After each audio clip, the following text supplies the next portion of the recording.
आज मैं आपको एक मजेदार कहानी सुनाने जा रही हूँ। किसी राज्य में एक राजकुमारी थी जिसके पास सुख सुविधा की सभी चीजें थी। दासियां हर पल उसकी सेवा में लगी रहती थी। राजकुमारी अपने इस जीवन से बिल्कुल खुश नहीं थी, हमेशा दुखी रहती थी। वह समझ नहीं पा रही थी कि उसे क्या करना चाहिए ताकि वह हमेशा खुश रह सके। एक दिन राजकुमारी ने सोचा कि ऐसा जीवन कि एक दिन राजकुमारी ने सोचा कि ऐसा जीवन किसी काम का नहीं। वह मरने के लिए एक दिन पहाड़ की ओर निकल पड़ी। रास्ते में उसने देखा कि एक बूढ़ा व्यक्ति कुत्तों को खाना खिला रहा है और उसकी देखभाल कर रहा है। वह वृद्ध व्यक्ति बहुत खुश दिखाई दे रहा था, जैसे ही उसके जीवन में कोई परेशानी नहीं है। राजकुमारी ने वृद्ध व्यक्ति को खुद के बारे में बताया और पूछा कि बाबा, आप इतने खुश दिखाई दे रहे हैं, इसकी वजह क्या है, मुझे बताइए। वृद्ध व्यक्ति ने बताया कि राजकुमारी जी, कुछ दिन पहले मेरी पत्नी और बच्चे एक दुर्घटना में मर चुके हैं। मैं बहुत निराश रहता था और अपने जीवन को खत्म करना चाहता था।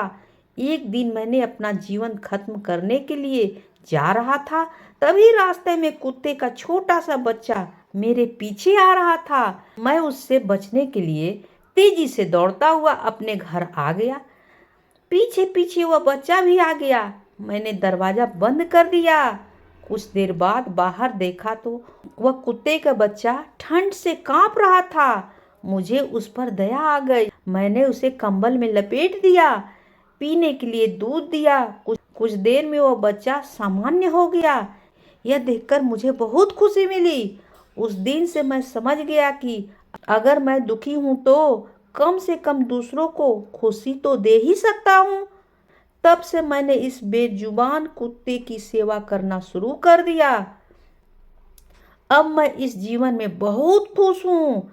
राजकुमारी को भी एहसास हो गया कि उसे भी दूसरों की भलाई के लिए काम करना चाहिए।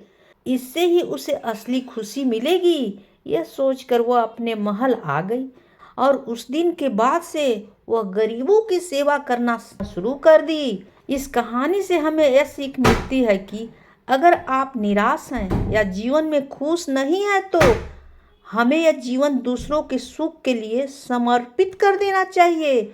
ऐसा करने पर हमारी वजह से दूसरों के जीवन में खुशियां आ सकती है।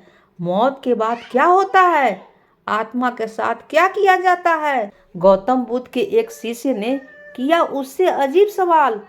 बदले में बुद्ध ने भी उससे पूछ लिया एक सवाल और उसने जीवन मृत्यु का महत्व समझा दिया। कहानी होती है समाप्त।